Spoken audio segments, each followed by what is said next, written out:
Hello students, कल हमने induction बताया था क्या होता है। क्या इंडक्शन, जब हम एक अनचार्ज बॉडी को चार्ज बॉडी के पास लाते हैं तो अनचार्ज बॉडी के चार्ज रीडिस्ट्रीब्यूट हो जाते हैं, इस फिनोमेना को हम इंडक्शन बोलते हैं। अगर हम एक पॉजिटिव चार्ज बॉडी को न्यूट्रल बॉडी के पास लाए तो इस तरफ नेगेटिव चार्ज आ जाएगा, उस तरफ पॉजिटिव चार्ज चला जाएगा। इस प्रोसेस को हम इंडक्शन बोलते हैं। ये हमने कल पढ़ा था। आज हम स्टार्ट कर रहे हैं, एक सवाल लिख रहा हूं मैं। Can two same charge body attract each other?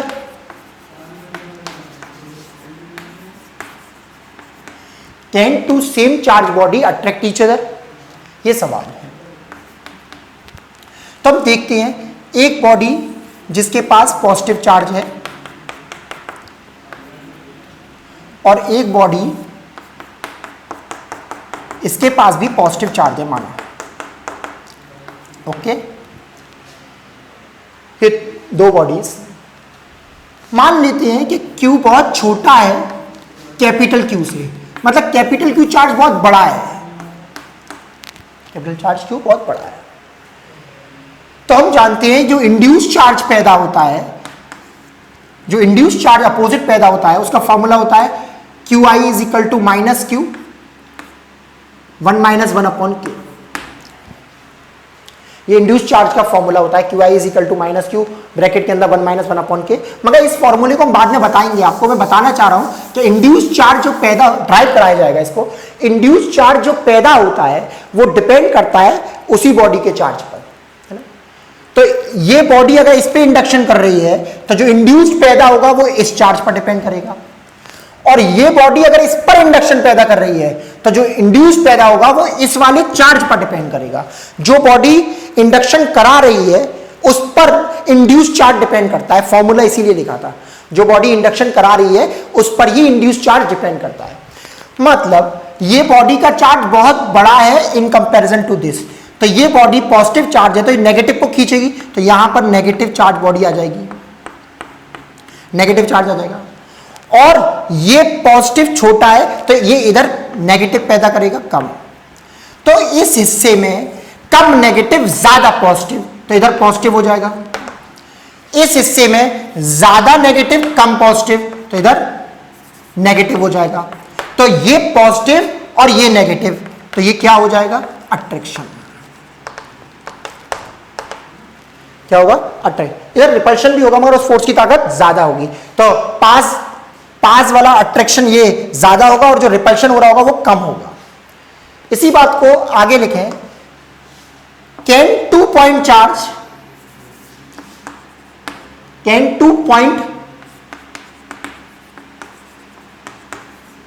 Charge of same nature attract each other. Can two point charge of same nature attract each other? क्या दो पॉइंट चार्ज सेम नेचर के अट्रैक्ट कर सकते हैं? नो, किसी भी condition में attract नहीं कर सकते। मगर can two same charge body attract each other? Yes, कर सकती है। मगर कब?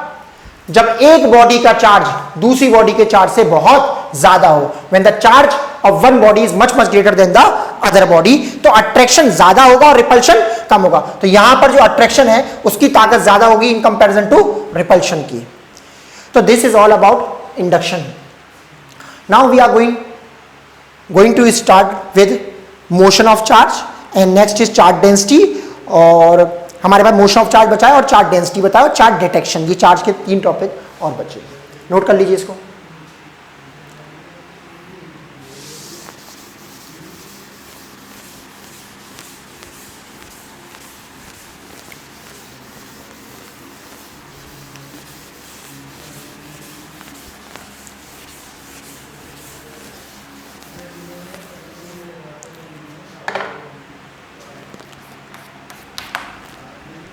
अब बात करते हैं मोशन ऑफ अ चार्ज।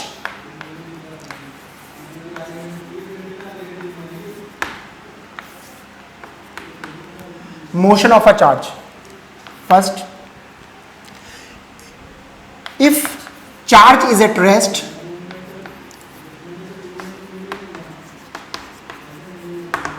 अगर चार्ज रेस्ट पर होता है तो केवल इलेक्ट्रिक फील्ड पैदा करता है।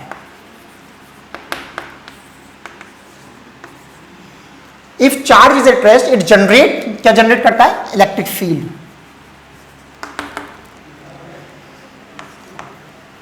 If charge move with constant velocity, अगर चार्ज मूव करेगा कांस्टेंट वेलोसिटी से, v constant,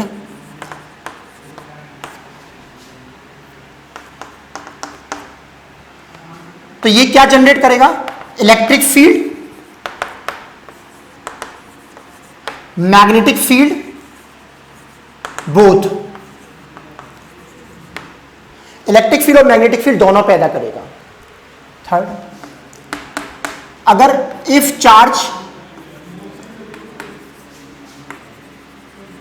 move with constant acceleration, if charge move with constant acceleration, मतलब एक्सीलरेशन अगर कांस्टेंट हो जाए, अगर acceleration, if charge move with constant acceleration, अगर acceleration constant हो या वेरिएबल हो, मतलब we can say accelerated motion,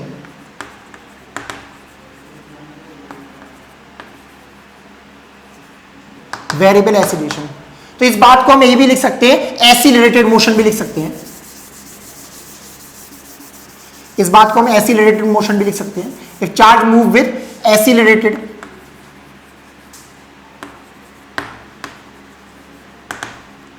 if charge move with accelerated motion it implies, जब चार्ज एक्सीलरेटेड मोशन के साथ काम करता है तो ये electric field, magnetic field, electromagnetic wave पैदा करता है।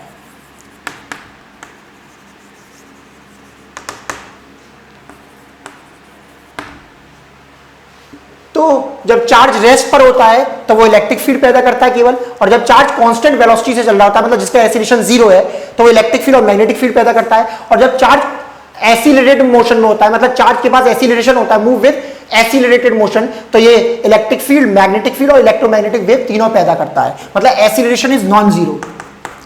एक्सीलरेशन अगर जीरो नहीं है तो ये इलेक्ट्रिक फील्ड, मैग्नेटिक फील्ड और इलेक्ट्रोमैग्नेटिक वेव तीनों पैदा करता है। तो this is all about the motion of charge.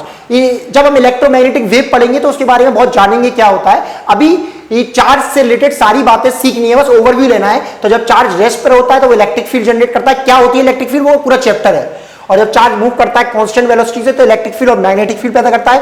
ये मैग्नेटिक फील्ड के बारे में हम पढ़ेंगे जब थर्ड यूनिट आएगी। और electromagnetic wave last topic of the electromagnetism branch. इसको नोट करिए।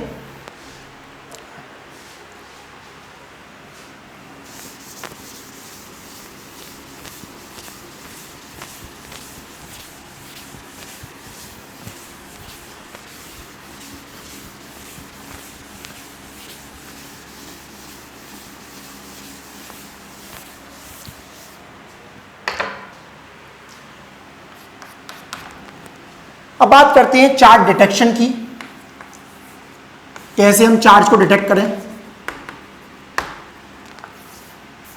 एक मेथड है हमारे पास, सबसे पहले जो पढ़ाया गया गोल्ड लीफ इलेक्ट्रोस्कोप एक्सपेरिमेंट।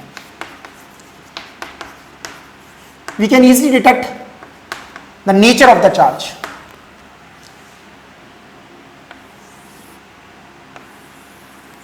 माना ये एक फ्लास्क है,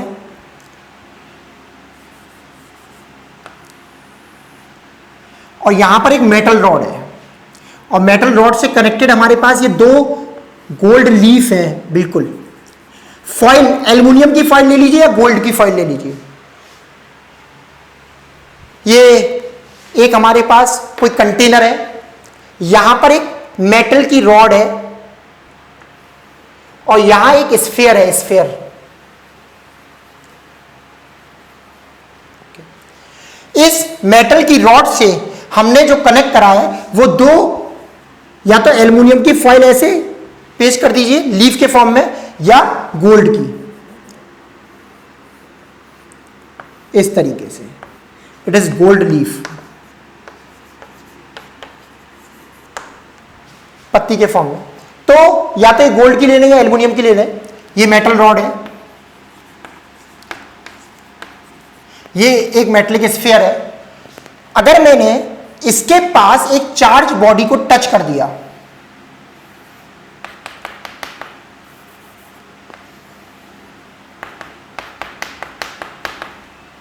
अगर यहां पर एक बॉडी चार्ज लेके आए और उसको टच कर दिया, तो what will happen, there will be a conduction. ये बॉडी चार्ज है, ये भी कंडक्टर है, तो यहां पर एक कंडक्शन पैदा हो जाएगा। कंडक्शन पैदा होने की वजह से ये लीफ और ये लीफ पर चार्ज पॉजिटिव पहुंच जाएगा, और जब पॉजिटिव पॉजिटिव चार्ज पहुंचेगा तो ये रिपेल कर जाएंगी, दे विल गेट डाइवर्ज, किसी एंगल पर आ जाएंगी।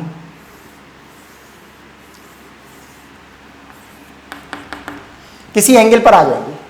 माना इस बॉडी का नाम ए है, और ए बॉडी जो है वो क्या है, नोन बॉडी।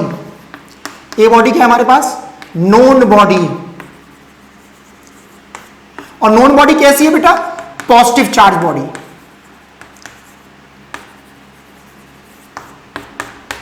नोन बॉडी कैसी है बेटा, पॉजिटिव चार्ज बॉडी।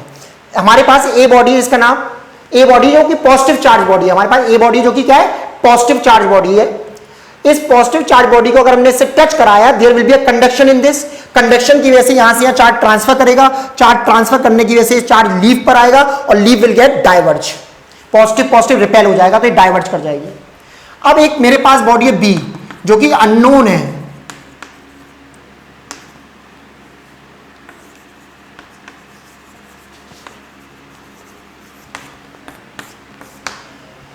जो कि कैसी है, अननोन चार्ज बॉडी है। कैसी है, अननोन चार्ज बॉडी। अब इस बी बॉडी पे को अगर मैं टच करा दूं,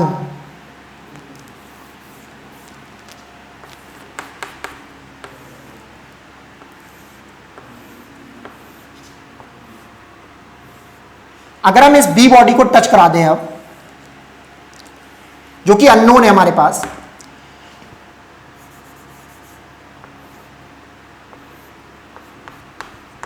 तो अब ये थीटा डैश हो गया। अगर ये थीटा डैश जो है, थीटा डैश अगर बड़ा हुआ थीटा से, तो मतलब ये और डाइवर्ज कर गई। जब थीटा डैश बड़ा हो गया थीटा से, इसका मतलब ये और डाइवर्ज कर गई। जब ये और डाइवर्ज कर गई, इसका मतलब इसके पास और पॉजिटिव आया है। और पॉजिटिव कब आएगा, जब ये बॉडी कैसी हो, पॉजिटिव।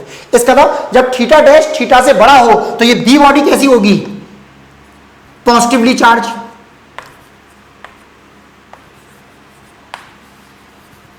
और अगर ये थीटा डैश थीटा से छोटा हो जाए, माना अगर ये नेगेटिव चार्ज बॉडी है, माना ये नेगेटिव चार्ज बॉडी है, या थीटा था, मतलब एंगल इतना था, तो जो ऑलरेडी पॉजिटिव चार्ज था, तो नेगेटिव कंडक्शन के थ्रू आएगा, तो ये पॉजिटिव और नेगेटिव न्यूट्रलाइज हो जाएंगे, तो ये पॉजिटिव कम हो जाएगा, तो रिपल्शन कम हो जाएगा। इसका मतलब ये एंगल भी कम हो जाएगा। तो बी कैसी बॉडी होगी, negatively charge.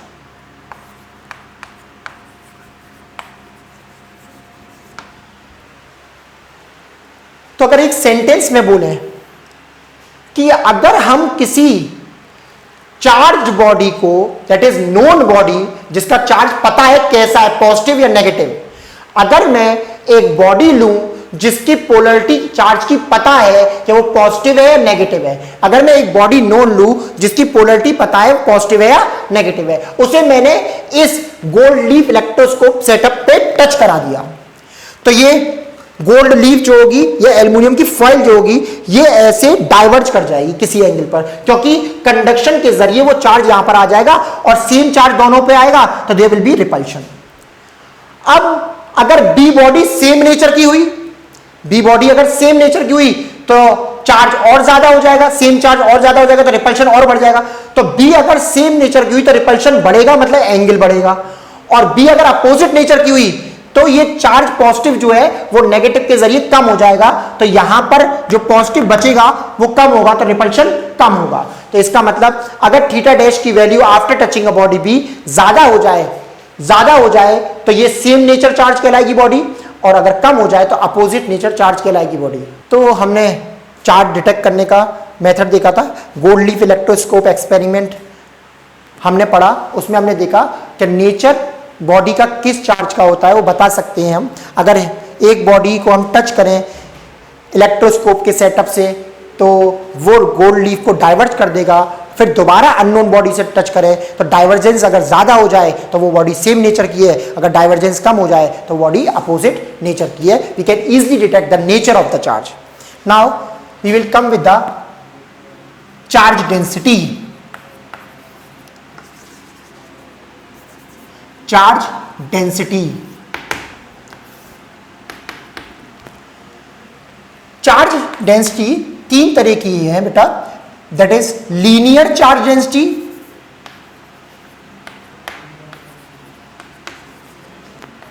Linear charge density, इसको हम लैम्डा से रिप्रेजेंट करते हैं। किससे रिप्रेजेंट करते हैं? लैम्डा से, that is charge per unit length.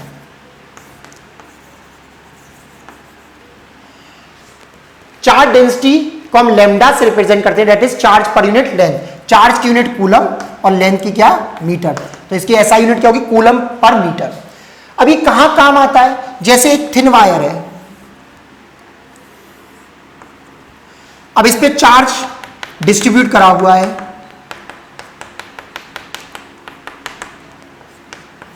Length क्या है? एल। तो हमें कभी कभी सवाल में चार्ज ना दे करके लैम्डा दे देगा। मतलब लैम्डा क्या हुआ? चार्ज कितना है कितनी लेंथ पर। तो थिन वायर के केस में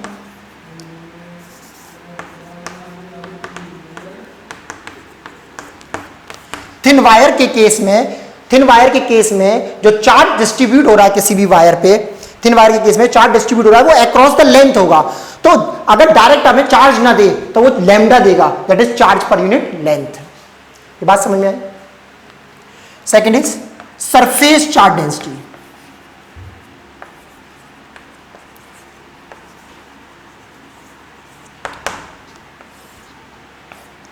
सरफेस चार्ज डेंसिटी क्या है? सिग्मा से रिप्रेजेंट करते हैं, that is charge per unit area.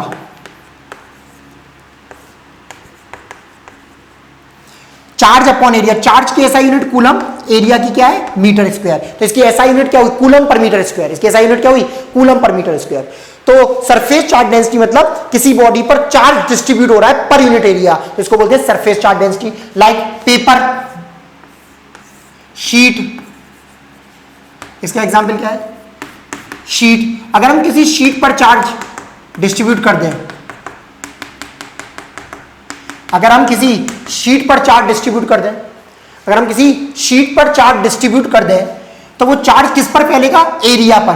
तो वो चार्ज ना दे करके सवाल में हमें सिग्मा भी दे सकता है। सिग्मा माने कहता है चार्ज पर यूनिट एरिया, और ये सिग्मा कांस्टेंट भी हो सकता है, ये सिग्मा वेरिएबल भी हो सकता है। इसी तरीके से यहाँ पर लैम्डा कांस्टेंट भी हो सकता है, वेरिएबल भी हो सकता है। वो हम सिखाएंगे, 11 में भी बताया गया है कि यूनिफॉर्म डेंसिटी क्या होती है और नॉन यूनिफॉर्म डेंसिटी क्या होती है। तो ये क्या है? शीट पर चार्ज दे देंगे। Last is volume charge density.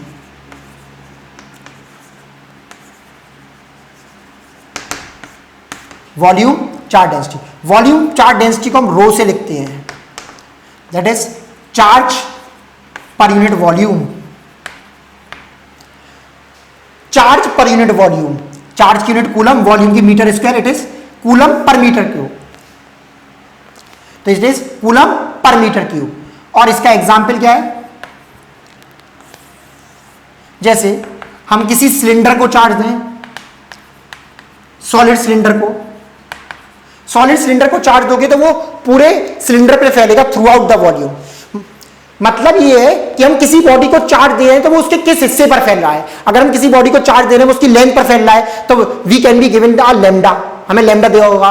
अगर हम किसी बॉडी पर चार्ज दे रहे हैं और उसके एरिया में फैल रहा है तो वो हमें सिग्मा देगा, और हम किसी बॉडी पर चार्ज दे रहे हैं और वो उसके वॉल्यूम पे फैल जाए तो हमें सवाल में वॉल्यूम चार्ज डेंसिटी भी गिवन हो सकती है, that is rho. Solid cylinder या सॉलिड स्फीयर या सॉलिड स्फीयर। तो this is all about the charge density. तो ये पूरा चार्ज का टॉपिक हमारा कंप्लीट हो गया।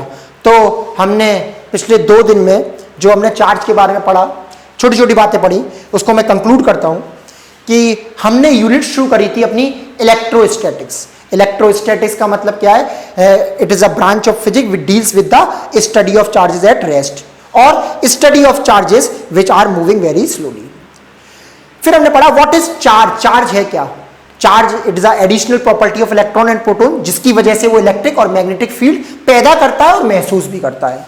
ये बता, उसकी एसआई यूनिट कूलम है और सीजीएस यूनिट स्टेट कूलम है। सीजीएस दो है, एक ईएसयू है और एक ईएमयू है। ईएसयू आपने पढ़ी 1 coulomb is equal to 3 × 10⁹ stat coulomb और 1 coulomb is equal to 1/10 EMU. और इसकी डायमेंशन क्या है? चार्ज की डायमेंशन क्या थी हमारे पास?